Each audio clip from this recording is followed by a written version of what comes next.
오늘 제목이 그리스도인의 삶인데요. 여러분 지금 시대가 어떤 시대냐?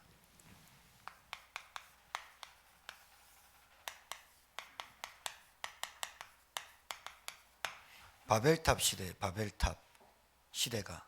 여러분은 시대를 볼 줄 알아야 되거든요. 바벨탑이란 뜻이 혼잡이라는 뜻이에요. 혼잡하죠. 정신없죠.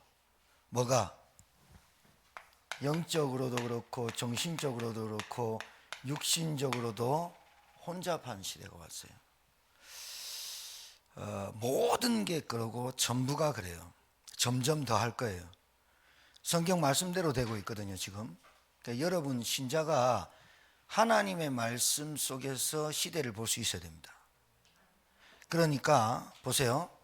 지금 이 시대에 벌어지는 상황을 미국에 대통령 선거 했잖아요.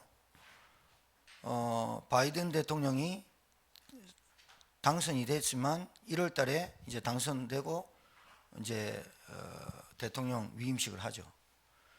그래도 코로나 20만 명 못 막아요.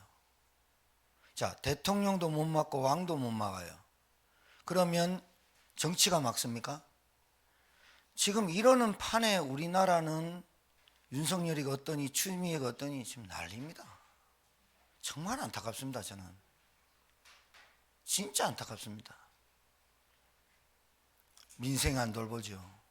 정치가 막습니까? 그럼 권력이 막습니까? 그럼 물질이 막고 있습니까? 자, 그러면 이 혼잡한 시대를 종교가 막습니까? 오히려 우상이 급증하죠.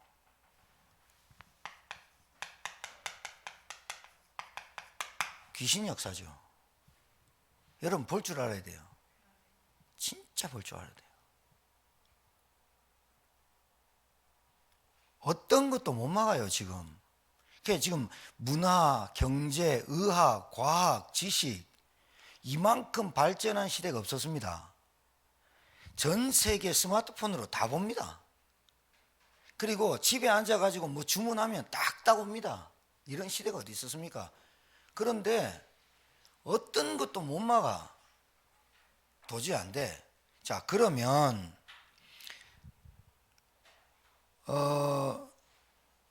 우상이 급증할수록, 우상이 급증하고 귀신의 역사가 많을수록 어떤 일이 벌어지냐면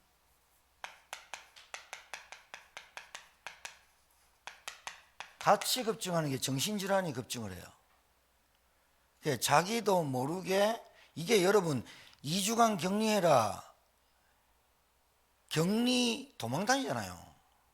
지금 무증상, 증상 가릴 거 없이 먼저 나가거든요. 이게 왜 그러냐면 자기 안에 증상이 있다라고 숨기는 사람이 있어. 이 사람 때문에 지금 계속 번지는 거거든. 그래가지고 뭐 도우미가 어떻고 뭐 어떻고 뭐 지금 다 숨기고 번지기 때문에 사람들이 느끼게 공포감이 안 느끼겠어요.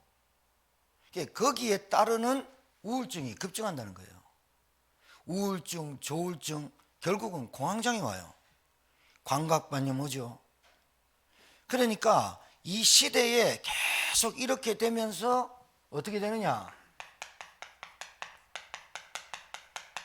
개인 무너집니다. 분명히 옵니다. 아니 왔고요. 앞으로 더 할 겁니다. 자, 개인이 무너지니까 가정이 무너지죠. 가정이 무너지면 어떻게 돼요? 사회가 무너지는 거예요. 자, 여기서 어떤 일이 벌어져요? 모든 기능이 상실됩니다. 모든 기능이 마비되죠. 그렇죠? 기능이 마비돼요. 뭐 제도가 제도 역할을 해야 말이죠. 법이 법 역할을 한단 말이에요. 안 된단 말이에요. 가정의 법이 무너지고 있어요. 왜 그러냐? 개인이 무너지니까. 개인이 무너지니까 가정이 무너지는 거예요. 가정이 무너지면 사회가 얼마나 많은 돈을 투자해가지고 그 가정을 돌봐야 되는 줄 압니까? 여러분, 한 개인이 정신질환이나 우울증에 시달리면요, 가정에 풍지박산 되지요. 무너지죠. 그럼 이 가정에 대해서 심리상담 붙어야 되죠. 요양사 붙어야 되죠. 누구 붙어야 돼? 경제 무너지. 그러니까 아무것도 아닌 것 같은데 개인 무너지는 게 사회가 혼란스러워져요. 왜 온다고요? 급증한다니까요.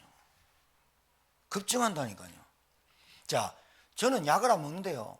저는 병원 신경정신과 한 번도 안 가봤는데요. 그 말이 아니잖아요, 지금. 마음이 지금 혼잡하다니까요. 마음이. 그러니까 뭐가 지금 안 되냐면 교회가 제 기능을 발휘 못하고 있는 거예요. 신자가 신자가의 기능을 발휘 못하고 있는 거예요. 그러니까 불신 현장을 못 살리는 거예요. 불신 현장은 뭐예요? 하나님이 없어도 된다는 게 불신 현장이에요. 정치인들, 기독교인들이 없습니까? 지금 우리나라에 일어난 일이 지금 어떤 일입니까? 전 세계에 일어난 일이, 아니 그렇게도 잘 믿는 미국이 지금 무너지잖아요. 왜 무너집니까? 사회 구조적 모든 기능이 상실돼 버리는 거예요. 그래 놓고 지금 20만 명, 25만 명, 20만 5천 명 미국에서 일어나는데도 트럼프는 용납 안 한다 이라고 나오죠. 지금 큰일 났어요. 그리고 유럽에는 또 어제 TV 보니까 스키장 문 열어야 된다 안 열어야 된다 이걸로 싸워요. 야, 그러면 프랑스나 어떤 나라에서는 우리가 문을 닫을 테니 20억 유로를 우리한테 내놔라. 알프스 산맥에 있는 그 스키장 얼마나 좋냐. 1년에 한 차례 거기서 놀아야 되는데, 거기서 돈 빨아야 되는데 안 된다는 거예요. 이러고 싸움하는 거예요. 코로나도 뭐든 상관없다는 거예요. 왜? 경제, 코로나랑 상관없다니까요. 돈 버는 것 때문에. 바벨탑 시대입니다. 이때 여러분, 자, 이때 교회마저 기능을 상실하고 신자마저 기능을 상실하니 불신 현장에 누가 전달하고 누가 살리겠습니까? 이게 억울해야 되는데, 이게 한을 가지고 살아야 되는데, 여기에는 억울하지 않고 여기에는 한이 없고 오직 내게 필요한 게 없다는 것이 억울한 거야. 오늘 여러분 지금 이 시대를 바라보고 오늘 로마서 12장을 딱 쳐다보세요. 맞는지 안 맞는지. 오늘 이렇게 제천에서 5일 6일 만에 확진자가 되고 확 나면서 제천에 얼어붙어 버리잖아요. 얼어붙으면서 어디서 확진자가 나올지 동선도 파악이 안 되는, 오늘 아침에도 또 동선자 나왔는 이런 시대에, 이런 제천의 영적 흐름을 통해서 메시지를 오늘 받는 거예요. 그게 뭐냐? 로마서 12장 메시지야. 그 제목이 그리스도인의 삶이다. 이게 우연의 일치입니까? 이게 그냥 진도 나가다 보니까 맞는 겁니까? 아닙니다. 아니라니까요. 교회마저. 그러면 하나님은 일 안 하십니까? 이때마다 이렇게 전 세계가 바벨탑으로 무너지고 우상 숭배하고 귀신 섬기고 할 때마다 하나님은 당신의 일을 하고 계시는 거예요. 누구를 하고 있느냐? 뭘 하고 있느냐? 반드시입니다. 복음 가진 교회를 준비합니다. 저는 이거 확신합니다.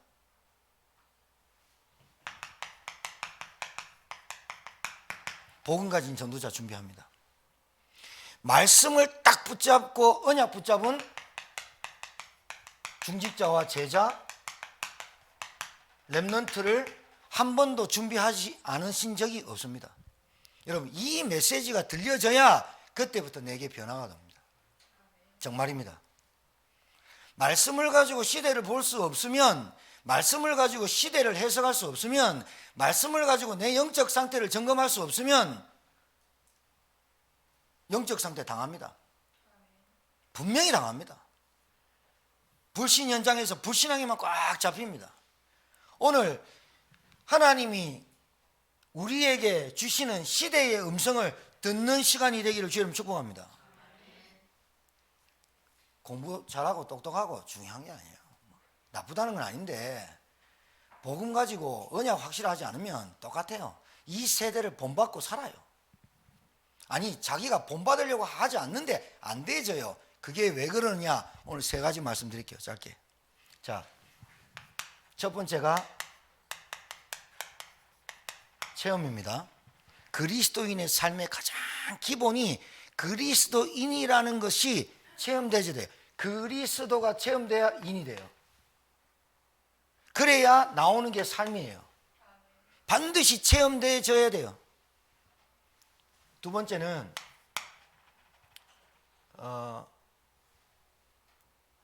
회복이에요. 세 번째가 치유예요. 왜냐하면 오늘은 1번, 2번, 3번을 다 쓰는 것은 흐름을 여러분이 알아야 돼요.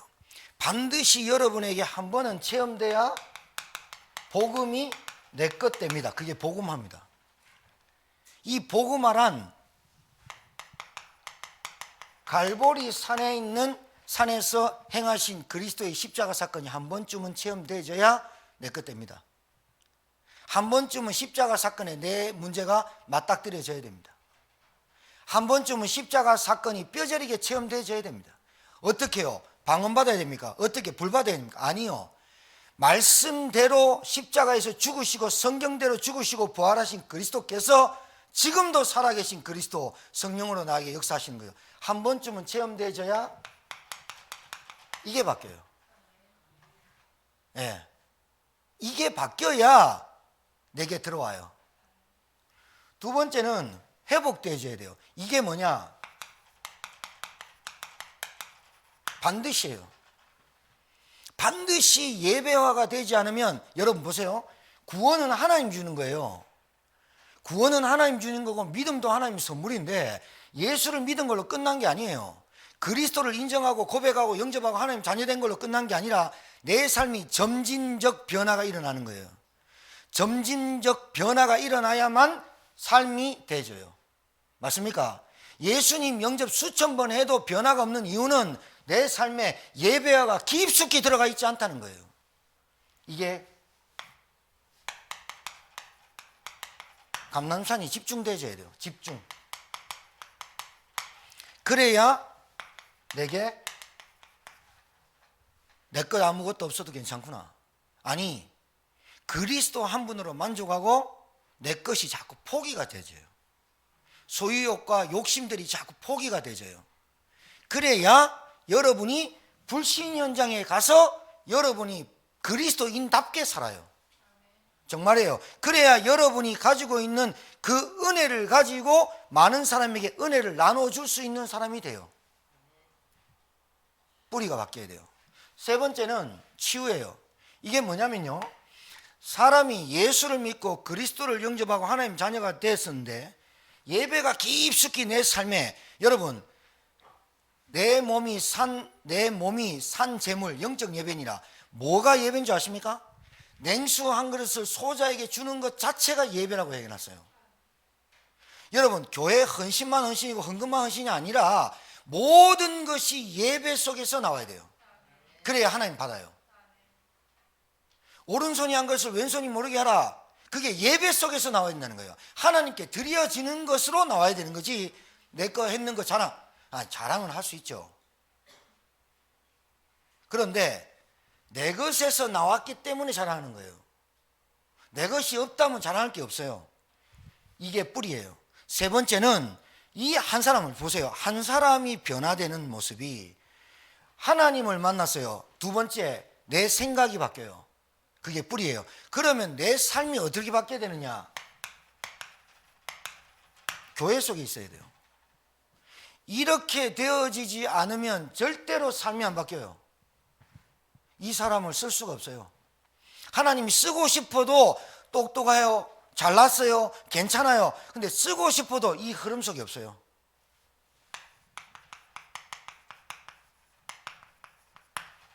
그래야 체질이 바뀌어요. 자, 한 사람을 두고, 여러분을 두고, 우리 교회를 두고 하나님이 쓰실 수밖에 없는 교회가 맞는지 말씀 따라가야 돼요.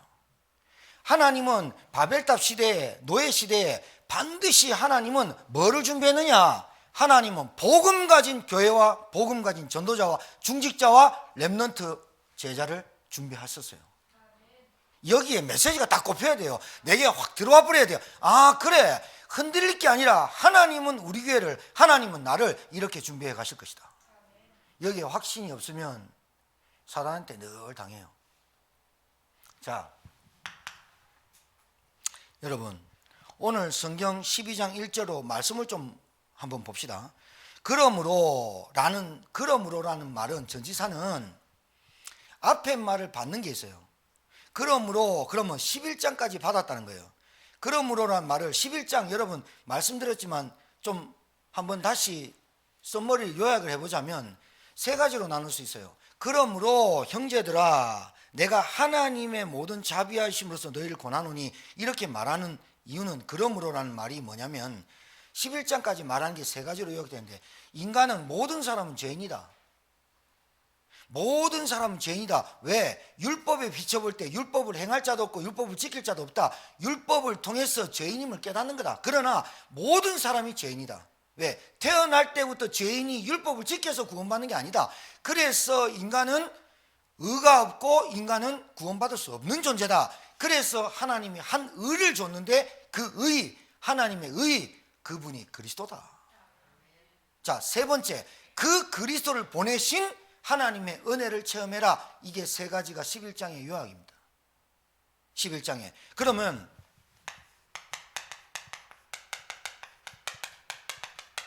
모든 자비하심이 뭐라고요?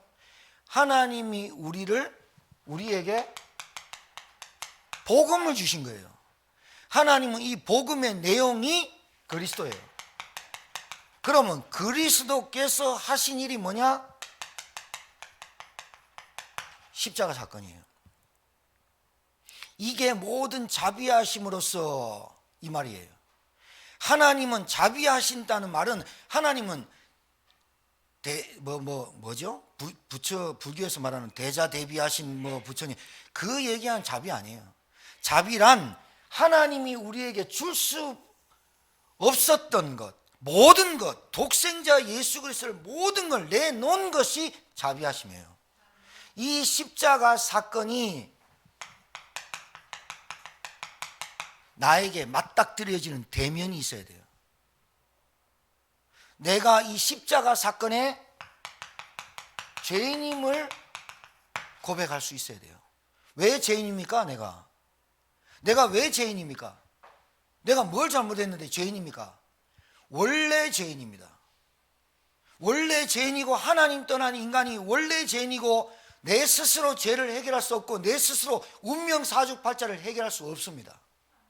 하나님이 그래서 우리 인간을 자비하심으로써라는 말은, 하나님이 우리에게 그리스도라는 복음을 우리에게 줄 수밖에 없었던 죄인임을 고백할 수 있어야 됩니다. 인정할 수 있어야 됩니다. 이게 인정되어야 된다니까요. 여러분, 이 땅의 문제가 뭘까요? 하나님 떠난 인간이 고통이 시작된 겁니다. 하나님 떠난 인간이 죄 가운데 빠져 저주가 시작된 겁니다. 하나님 떠난 불순종한 인간이 사단에게 붙잡혀 운명이 지옥 배경이 시작된 겁니다. 이 땅의 문제는 근본 문제입니다. 그래서 인간은 해결할 수 없습니다. 왕도 대통령도 아무리 바뀌어도 해결 안 됩니다. 인간의 문제는 하나님 떠난 문제입니다. 인간의 문제는 죄 문제입니다. 원죄 문제입니다. 인간의 문제는 저주의 문제입니다. 운명 사주팔자를 잡고 있고 지옥 배경을 갖고 있는 사단에게 잡힌 문제입니다. 여기서 내가 살고 있는 겁니다. 아무리 몸부림쳐도 안 됩니다. 여기서 빠져나오는 길이 없습니다. 그래서 하나님은 모든 자비하심으로써 내줄 수 있는 모든 것, 독생자 예수를 보낼 수밖에 없었던 거예요. 그분이 왜 오셔야 되느냐? 우리의 죄와 저주와 지옥 권세를 깨뜨리시려고 십자가에서 죽으시고 부활하셔야 돼요. 그게 그리스도예요.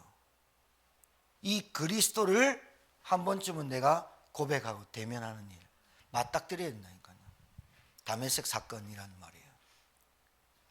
왜 내가 이 각인이 안 바뀔까요? 예? 왜 안 바뀔까요? 들어간 게 너무 많아요.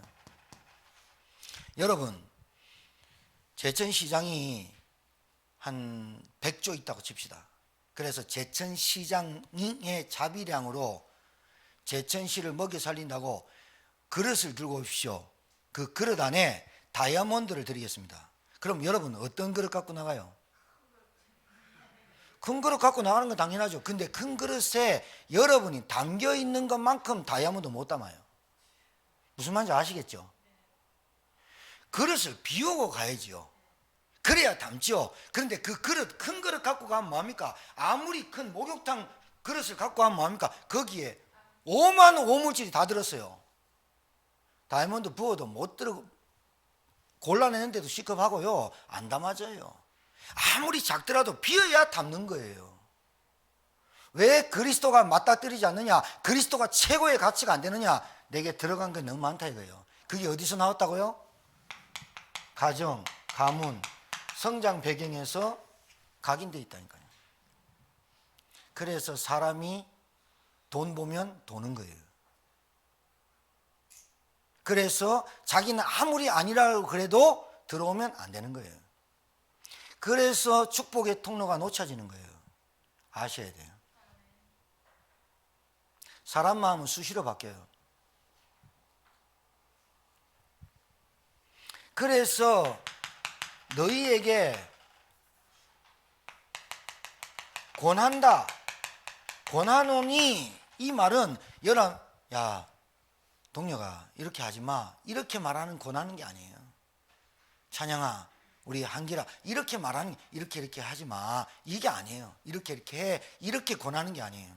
이거 먹어도 되고 안 먹어도 돼, 이 말이 아니에요. 권하노니. 여기는 어떻게 말하냐면, 이 권하노니는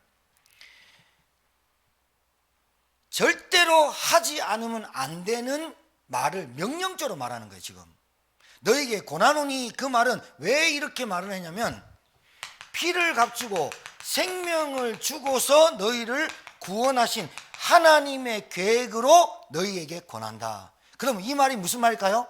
과거의 완료형이지만 미래 진행형이에요. 계속해서 권한다. 그럼 동력이가 오늘만 권하는 게 아니라 내일도 권한다, 내일 모레도 권한다, 죽을 때까지 권한다는 말이 이 말이에요. 계속 살아있는 말이에요. 이게 권한다는 말이 내일도 그리스도이어만 해, 다음날도 그리스도이어만 해. 하나님이 이루시려고 하는 그 피로 값주신 구원을 이루시는 하나님의 열심을 말하고 있는 거예요. 믿으시기 바랍니다. 권한다는 말이 그냥 이거 먹어도 되고 안 먹어도 되고 믿어도 되고 안 믿어도 되는 게 아니에요. 왜요? 이 문제가 해결이 안 되잖아요.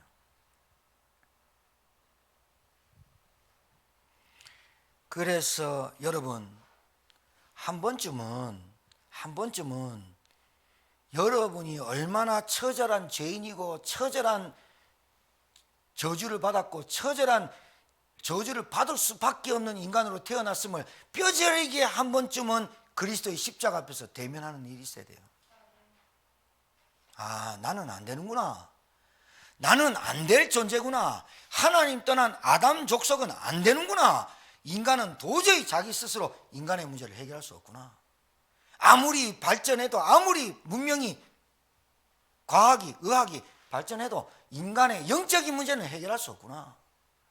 우리 가정의 문제, 영적인 문제 해결할 수 없구나. 내 문제 해결할 수 없구나. 이게 하나님 떠난 이 문제구나. 이게 한 번쯤은, 그래서 하나님 떠난 내가 각인되어 있는 게 물질이구나, 나구나. 그래서 하나님의 축복을 다 받아놓고 놓치고 사는구나. 이게 깨달아져야, 한 번쯤은 맞닥뜨려져야. 그래서 그리스도가 그리스도임을 어떻게 또 맞닥뜨리냐? 문제를 통해서 맞닥뜨려져야 여러분의 실체가 드러나요.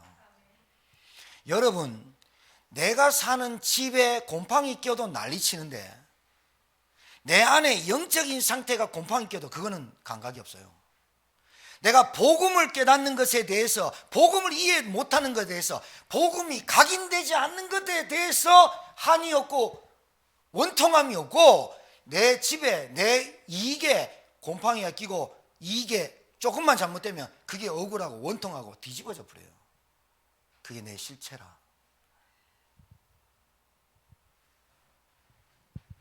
한 번은 갈보리산 체험돼야 됩니다. 그래서 이렇게 말합니다. 너희 몸을 하나님이 기뻐하시는 거룩한 산 제물로 드리라. 이는 너희가 드릴 영적 예비라. 몸, 여기서 말하는 몸은 그냥 바디 하는 게 아니에요. 이 몸은요, 어떻게 지금 바울이 말하냐면 전인격체, 무슨 말이냐, 내 의지, 내 생각, 내 마음, 내 세계관, 내 물질관, 내 헌신관, 내 교회관, 모든 것을 드린 몸을 말하는 거예요. 자, 이렇게 말하는 사람이 있어요. 아유, 하나님 내 형편 아시겠지. 하나님 내 형편 아시겠지. 내 마음은 드릴게. 내 몸은 못 가도 마음은 드릴게. 내가 헌신 못해도 마음 드릴게. 그게 정신분열증 이상이에요. 그렇게 말하는 신자가 너무 많아요. 무늬만. 명목상 신자가 많다고요. 심리적 신자가 많다고요. 이 신자 제가 수요일날 말씀드렸어요. 어느 날 보니까 내가 교회를 다니고 있어요.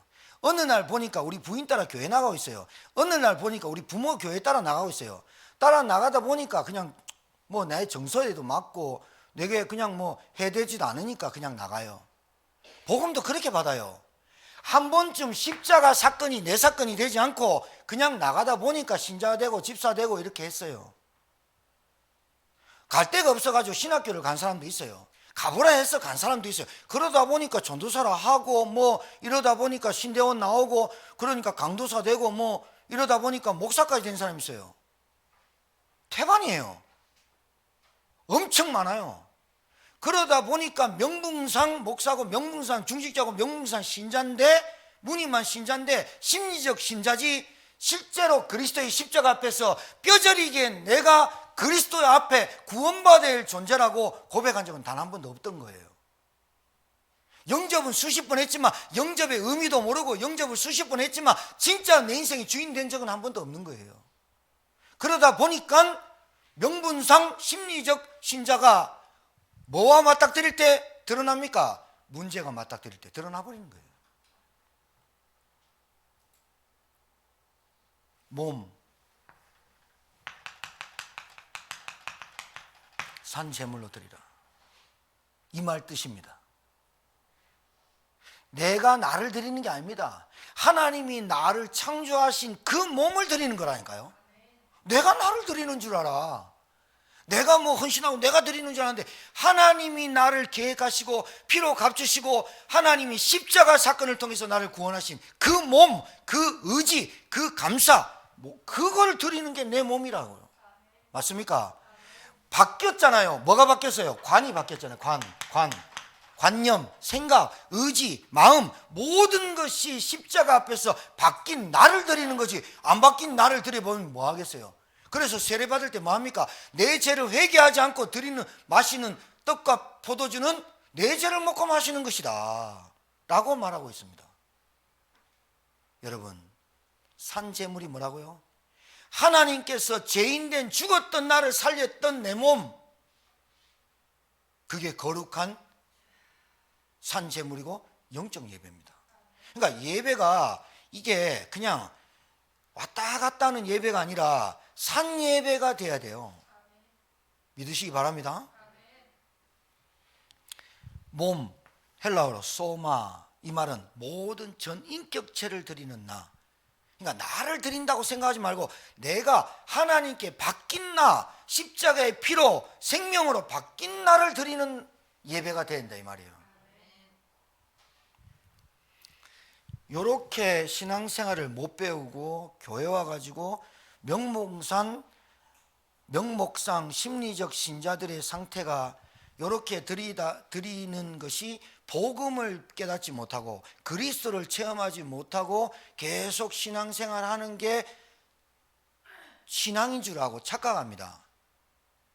그러니까 이 사람이 복음을 먼저 접하지 못하고 그리스도의 내 인생의 주인으로 고백하지 않고 신앙생활을 하다 보니까 접해지는 게 율법주의요, 불건전 신비주의요, 인본주의요, 그리고 뭔가 자기도 모르게 여러분 아까 요 뒤에 은사가 나오는데 요거는 좀 너무 내용이 깊고 분량이 많은 구절이에요. 12장이. 그래서 좀 두 번 나눠서 말씀드릴 건데 교회 오면 이 불건전 신비 운동하는 사람의 특징이요.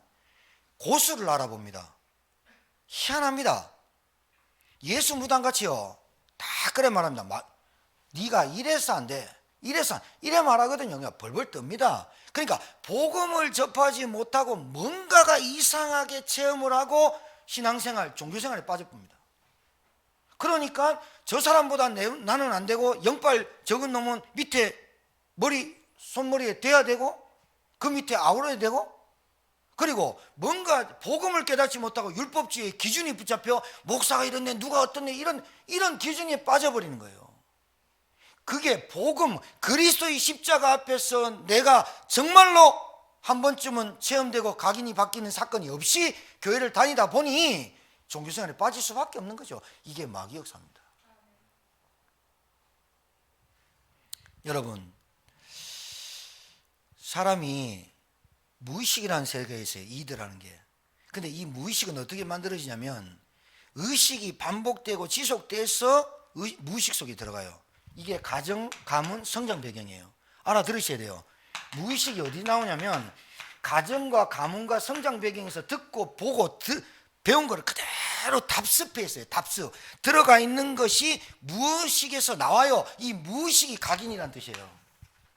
이 각인이 돼 있기 때문에 나도 모르게 거기에만 딱 붙잡혀요. 희한해요. 그러니까 하나님이 여러분에게 축복의 통로를 줄 수밖에 없고 축복할 수밖에 없는데 그게 딱 걸리는데 그 무의식 속에서 나오는 것까지도 하나님께 드려야 되거든요. 맞습니까? 자, 드린다는 말을 잘 알아야 돼요. 무의식 속에서 나오는 것까지도 십자가 앞에서 맞닥뜨려져야 된다는 거예요. 알아듣겠어요? 십자가 앞에서 한 번쯤은 맞닥뜨려서 그것을 넘어서 버려야 되거든요. 그것을 넘어서야만 나에게 주실 것이 있어요. 담아질 것이 있어요. 다이아몬드를 주시려고 하는데 통을 안 비우고 오니까 덜 담아지는 거예요. 그 덜 담아지는 걸 보면서 왜 저 사람은 많이 담고 나는 적게 줍니까? 이렇게 말하는 비교의식에 붙잡히는 거예요. 두 번째 말하는 게 그렇게 되는 거예요. 내 안에 그리스도를 채우지 않고 다른 걸로 꽉 채워 있으면서 또 달라는 거예요. 채워집니까? 이 무의식 속에 있는 거, 그러니까 봐요. 상황이 벌어지기도 전에 생각하는 거, 상황도 벌어지지 않기도 전에 염려하는 거, 상황도 벌어지기 전에 두려움에 빠지는 거, 그게 정신질환입니다.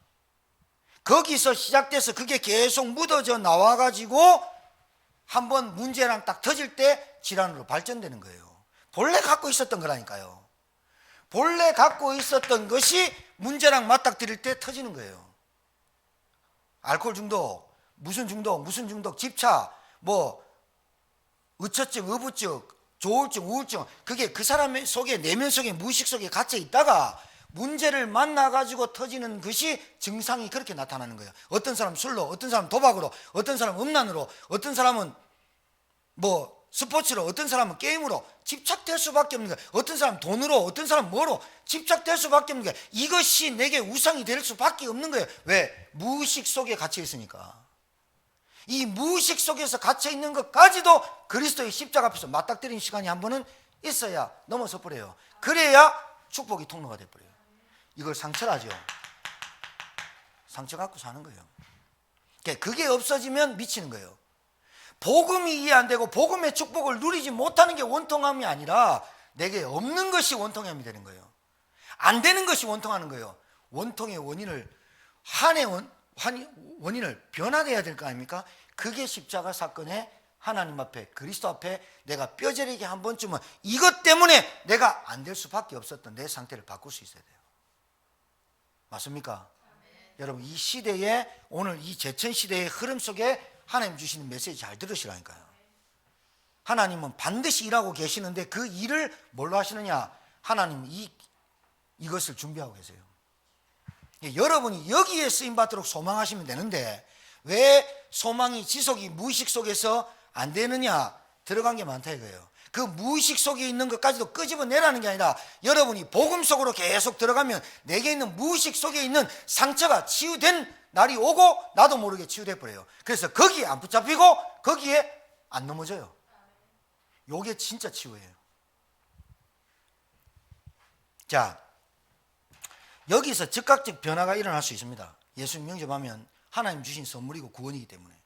그러면 점진적 변화는 어디서 일어나냐? 여기서 일어납니다. 사람이 여기서 무의식 속에 계속 각인을 시켜야 되거든요. 뭐가? 구원, 생명, 피, 십자가, 감사, 은혜. 이게 계속해서 내 무의식 속에 들어갈 때 진짜 문제만 딱 터지면 입술에서 뭐냐? 하나님 감사합니다. 이게 딱 나오는 거예요. 맞습니까? 그냥 감사 조건이 있어서 감사하는 게 아니고, 여러분 뒤에 나오는 형제를 사랑하고 서로 우애하고 손 대접하기 좋아, 이게 무의식 속에 나와야 되는 거거든. 맞습니까? 손 대접하는 게 손 대접해, 그거는 무의식 속에서 나온 게 아니야. 의식이 들어간 거지. 그러니까 안 하는 사람보다 나은데, 안 하는 사람보다 나아요. 냉수한 것을 소자에게 주는 것이 안 주는 것보다 나아요. 근데 무의식 속에서 나와야 된다 이거예요. 예배가 무의식 속에서 드려져야 된다 이거예요. 내 삶이 예배 속에서 완전히 갇혀져 버려야 된다는 거예요. 그래야 사단이 세상이 감당하지 못할 자라고 말하는 거예요. 그런 별명 붙는 여러분 되길 바랍니다.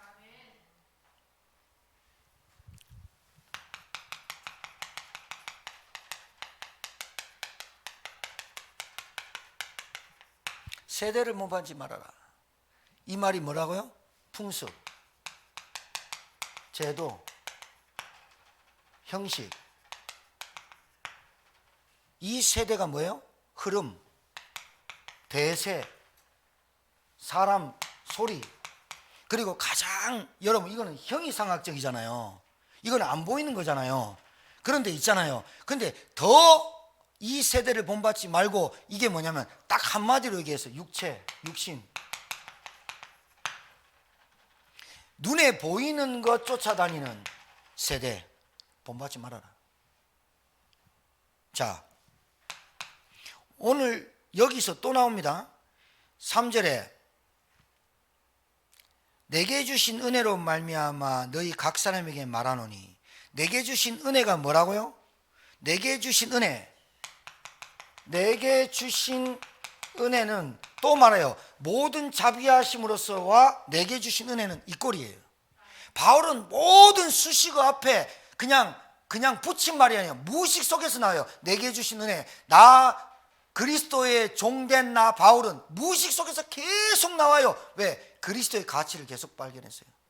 그러니까 이 사람의, 바울이 말하는 내게 주신 은혜, 내게 주신 은혜는 무의식 속에서 나왔는데, 이 사람이 그리스도를 만나면서 바뀐 가치관, 관이 딱 바뀌어버렸어요. 관이 딱 바뀌어버렸어요.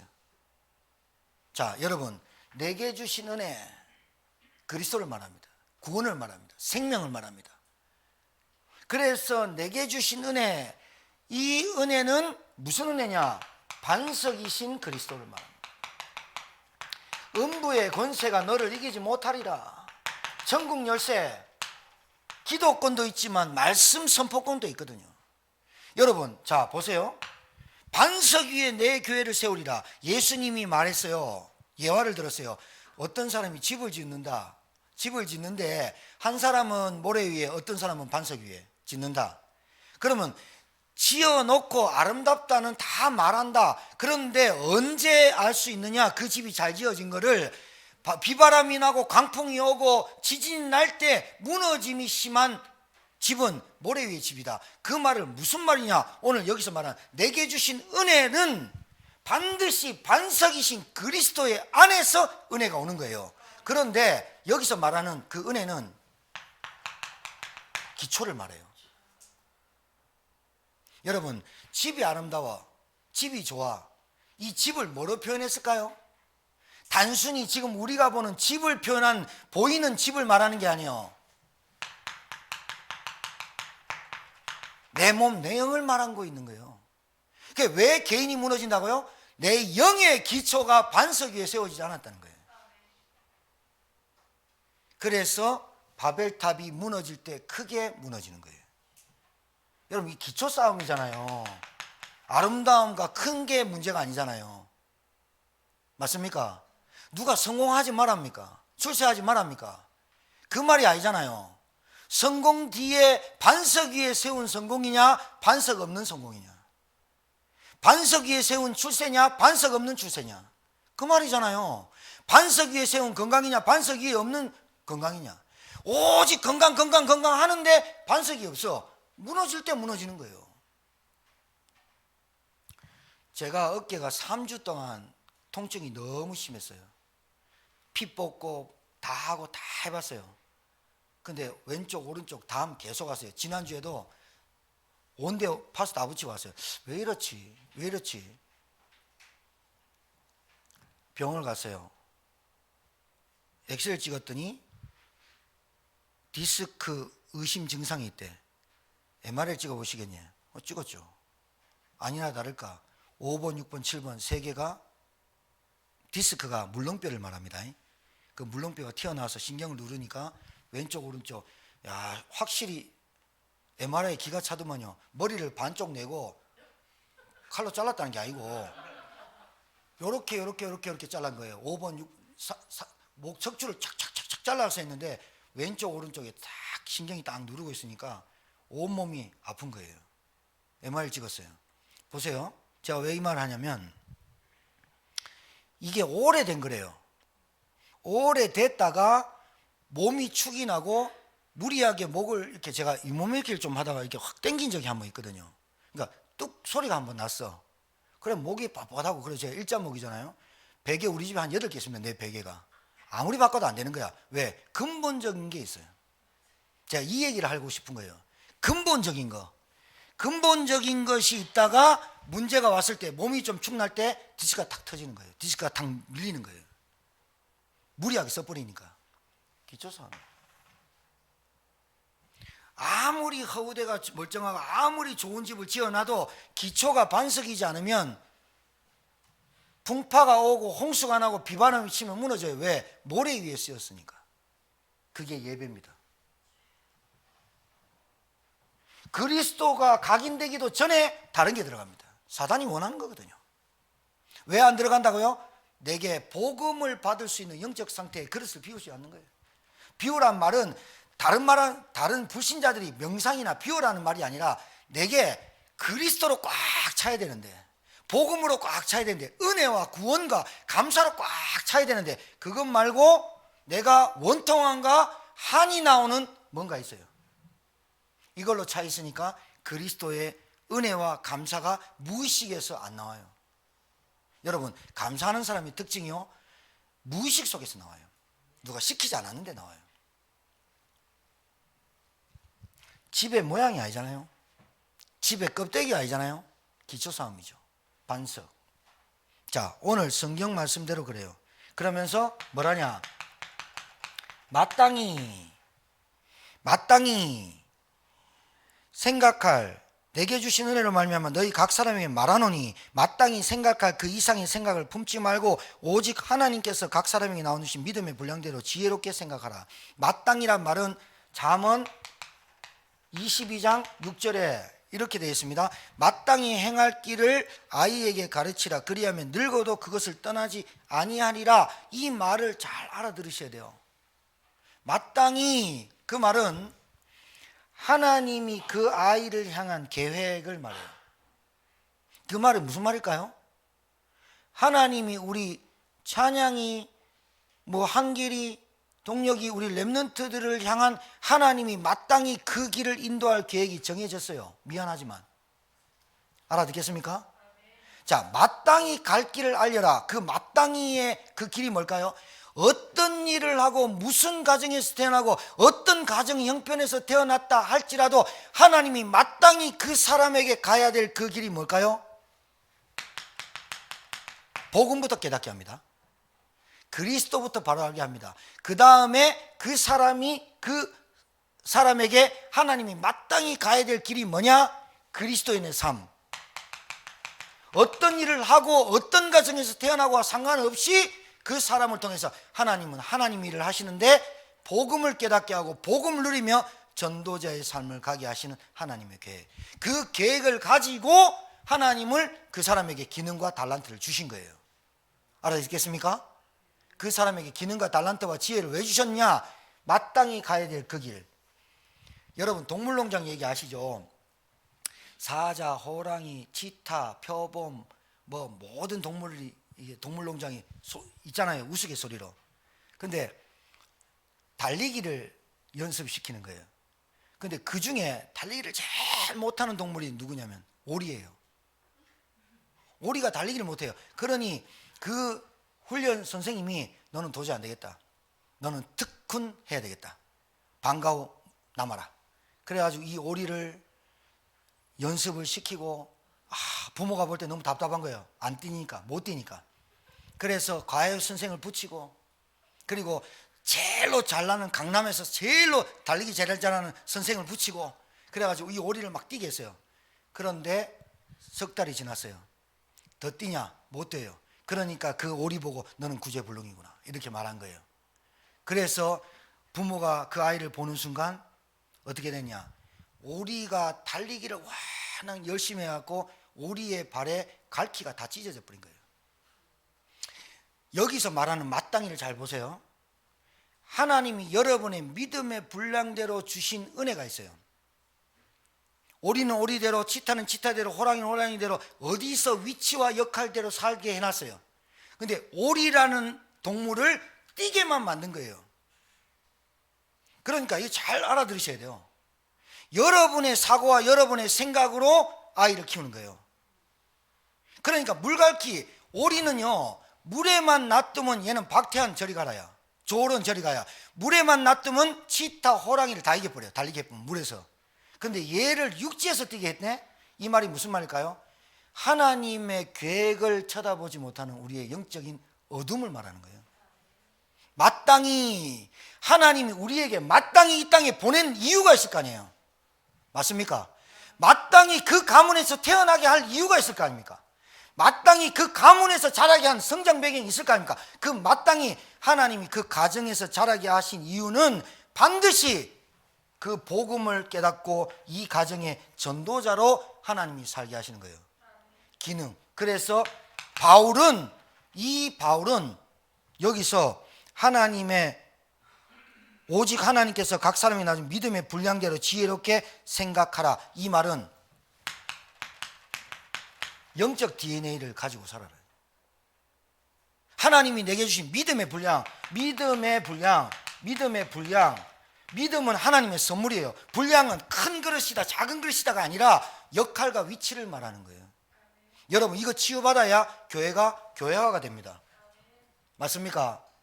저 사람은 참 기도도 잘하고 저 사람은 사람이 크고. 이 믿음의 분량이란 말이 그 양으로 따졌기 때문에 문제가 되는 거예요. 해석을. 아니에요. 역할과 기능에 따라 하나님은 각자의 모양을 따라 하나님은 뭘 하시고 하시느냐? 하나님은 이 구원 사역을 계속 이루시고 하시는 하나님의 계획이에요. 그러니까 오리가 물에 있어야 돼요. 그러니까 이게 깨달아져야 그 사람을 어떻게 도와줄지 알게 돼요. 맞습니까? 자, 그래서 여러분들이 오늘 두 번째 얘기했던 거, 이 예배가 뭔지를 알아야 돼요. 아까 얘기했어요. 모든 것이 예배가 돼야 돼요. 헌신, 교회, 직분, 모든 것이 하나님께 거룩하게 바뀐 내가 드리는 모든 예배가 돼야 될 줄 믿습니다. 예배가 돼야 돼요. 마지막 세 번째, 다음 주에 좀 한 번 더 거론해야 될 메시지 본문이기 때문에 넘어가겠습니다. 자, 치유입니다. 반드시 교회화가 돼야 되느냐? 저는 제가 볼 때도 그렇고 그 사람을 볼 때도 교회화가 되져야 올바른 응답을 받습니다. 확실합니다. 왜 그렇습니까? 흐름 속에서 됩니다. 반드시 한 말씀을 가지고 함께와 임마누엘과 원네스가 돼야 됩니다. 아까 여기서 말했어요. 3절에 마땅히 생각할 그 이상의 생각을 품지 말고, 그 이상의 생각을 품지 말고라는 말이 굉장히 중요해요.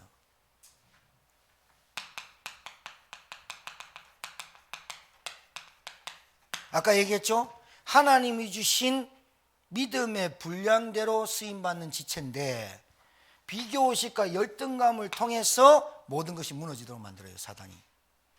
그러니까 교회 안에서 뭘 배워야 돼요? 함께와 임마누엘과 원네스의 축복과 훈련이 되어야 돼요. 의식에 확 들어가서 의식에 훈련이 돼서 무의식 속으로 들어가요. 내 교회, 네 교회. 정말 여러분 생각해보세요. 내가 지금 몸담고 말씀 받는 교회가 교회입니다. 알아들으셔야 됩니다. 자, 교회와 교회 안에서 한 말씀을 가지고 소통하는 거예요. 그러면서 한 몸, 한 지체. 여러분, 한 몸, 한 지체. 여기서 교회는 뭐라고 그러냐? 조직이 아니고 유기체입니다. 그래서 누가 교회가 조직이다 하는데 조직 아닙니다. 조직은 정의를 하자면 내게 필요 없으면 잘라내는 게 조직입니다. 알아듣겠죠? 내게 필요 없으면 잘라내고 내가 필요 없으면 안 해도 됩니다. 그게 세상입니다. 그런데 교회는 유기체입니다. 한 몸, 한 지체. 내 이 개념이 안 잡히면 안 잡힐수록 내게 별로 응답이 없습니다. 교회가 아프면 내가 아프고 교회가 행복하면 내가 행복하고. 왜? 내 몸이니까. 맞습니까? 이래 돼야 됩니다. 교회가 모자라면 내가 모자라고, 교회가 풍성하면 내가 풍성한 겁니다. 목사님 교회는 풍성한데 나는 가난한데요. 그게 잘못된 생각이라니까요. 교회화, 이게 내게 담아져야, 아니 담아질 수밖에 없어야, 무의식 속에 들어가야 그때부터 뭔가 바뀌어요. 점진적 변화, 완성된 변화, 교회합니다. 하나님이 세우려고 하는 교회는 뭐냐? 이런 교회입니다. 알아듣겠죠? 여러분, 이 교회를 세우는 여러분 되길 주의 이름 축복합니다. 그래서 결론입니다. 여러분은 다른 거 하지 않으셔도 됩니다. 진짜입니다. 여러분 신분 바뀌었습니다. 하나님의 자녀입니다. 여러분은 하나님의 자녀는 하나님의 말씀 인도받으면 됩니다. 그래서 하나님의 말씀을 여러분이 언약, 하나님 말씀 아닙니까? 여러분은 하나님의 말씀을 붙잡고 하나님의 말씀을 묵상하고 하나님의 말씀을 순종하면 끝납니다. 정말입니다.